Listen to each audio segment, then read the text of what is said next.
In a letter dated 22 January 1870, Mazzini wrote to Pike. Now, Albert Pike is this high Mason who wrote the manual, if you like, of Scottish Freemasonry. He said the following: "We must allow all of the federations to continue just as they are. It must appear as things are as they were in the beginning, with their systems, their central authorities, and diverse modes of correspondence between high grades of the same right, organized as they are at present, but we must create a super right, which will remain unknown, to which we will call those Masons of high degree, whom we shall select. With regard to our brothers in Masonry, these men must be pledged to the strictest secrecy. Through this supreme right, we will govern all Freemasonry, which will become the one international center, the more powerful because its direction will be unknown." Now, Albert Pike wrote a letter to Mazzini, and that was dated August 15, 1871, in which he propagated that there should be a world order, a one order where all nations are under the control of one central organization. And in order to achieve this, they planned, and there are numerous quotes for this, so I've put a number on the screen because some will say, I don't trust this, I don't trust that, I don't trust the other. Here are references down there, there are references up there, there will be references in other slides, so it comes from different sources. He said, and this was, by the way, on display in the British Museum, and could be seen there until it was taken away. The First World War, to overthrow the power of the Tsars in Russia, protector of orthodoxy, and bring about an atheistic communistic state. Did that happen? Yes. Now that was written long before this event. Long before this event. This was written in 1871. This war broke out in 1914.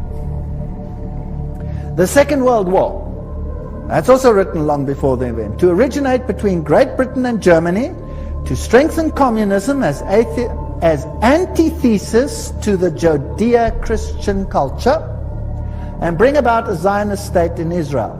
Did it achieve this objective? Yes. In fact, after this war, Israel, in its present form, was reinstated under the protection of Britain. And then, interestingly enough, a Third World War, a Middle Eastern war involving Judaism and Islam and spreading internationally. That's fascinating. Is that on the cards, or what do you think?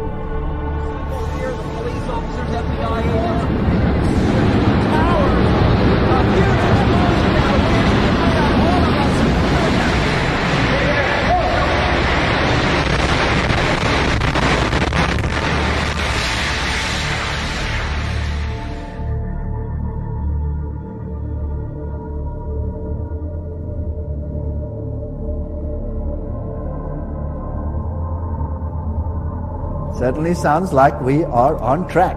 Well, here's another quote, just in case people don't like that quote. Mazzini with Pike developed a plan for 3 world wars so that eventually every nation would be willing to surrender its national sovereignty to a world government.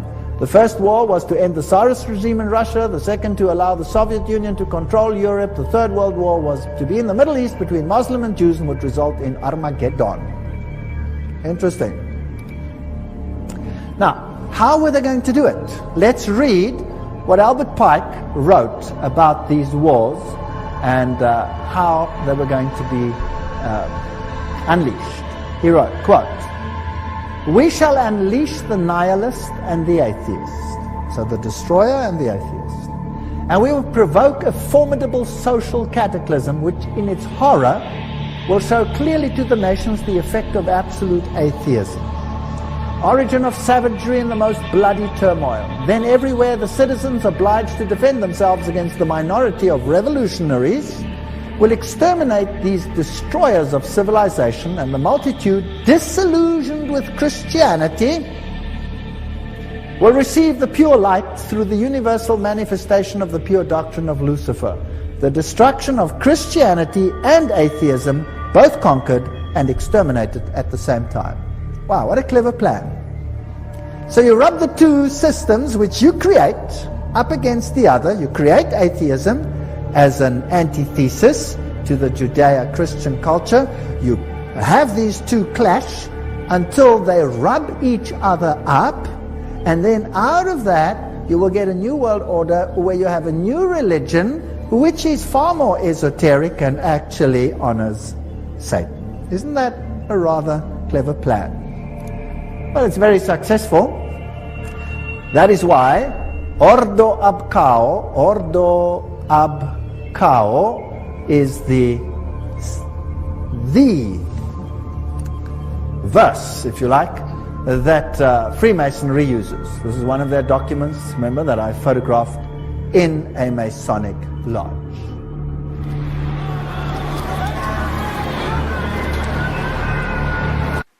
And this guy, Albert Pike, who was a Freemasonic god in America in the 1800s, Sovereign Grand Commander, Mother Supreme Council of the World, and all this stuff. They love their titles, these people. Pathetic. And he wrote this. This was in a book for Freemasons. Fictions are necessary to the people, and the truth becomes deadly to those who are not strong enough to contemplate it in all its brilliance. In fact, what can there be in common between the vile multitude and sublime wisdom? The truth must be kept secret, and the masses need a teaching proportional to their imperfect reason. That's what they do, is hoard the advanced knowledge and give us a fake version of reality. And Brzezinski talks about this area. He's been talking about this area for a long time. He calls it Eurasia. And he says that to control the world, in effect, in simple terms, you need to control Eurasia. This area of land that includes key places like Afghanistan, Iran, the places around the Caspian Sea, this great area of oil and gas reserves, like Georgia, where they've been having problems recently, Pakistan, and all this area, which so much of the world is now focusing on, is this area of the world going up into Russia. And Brzezinski seems to have a morbid genetic hatred of Russia for some reason, and that's what we're seeing. Because there are plans to use Israel and use the Jewish people in Israel to manifest a massive conflict which will lead to a third world war, which is what these guys are after. And Rahm Emanuel is the man who pulls the strings of Barack Obama, along with this guy, another Zionist, called David Axelrod. He was the guy that ran the whole of, masterminded the whole of the election campaign, both against Hillary Clinton and against John McCain. And it's Axelrod that is responsible for the words that appear on the teleprompter screens that Barack Obama reads. People are starting to call him the teleprompter president. It's so bloody obvious. That's why he never looks ahead. It's right, left, because that's where the screens are. Hello, Barack, over here. Sorry, I'm reading.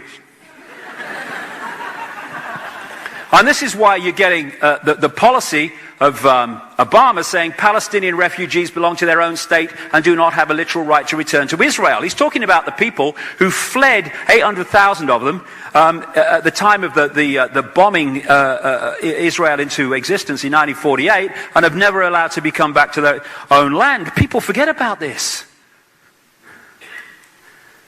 White phosphorus, pepper bombing, the most crowded piece of land on the planet, the Gaza Strip.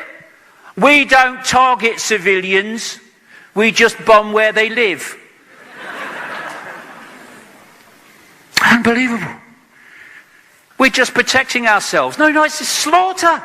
And now I'm hearing, there's a lot of anti-Israeli sentiment. You know something? I have a way around that. Stop slaughtering innocent people from the sky, okay? End of story. And it'll go away. And this is important. This is important for what's planned to come. We now have a situation in Israel where the extreme of the extreme has taken the reins of power. Benjamin Netanyahu, he's talked about, these are his words summarized, he wants a violent reoccupation of Gaza to liquidate its elected government. And he pledges to thwart the Iranian threat once and for all. He's now got this guy, Lieberman, as his foreign minister, and this man's so far right, he topples over, right?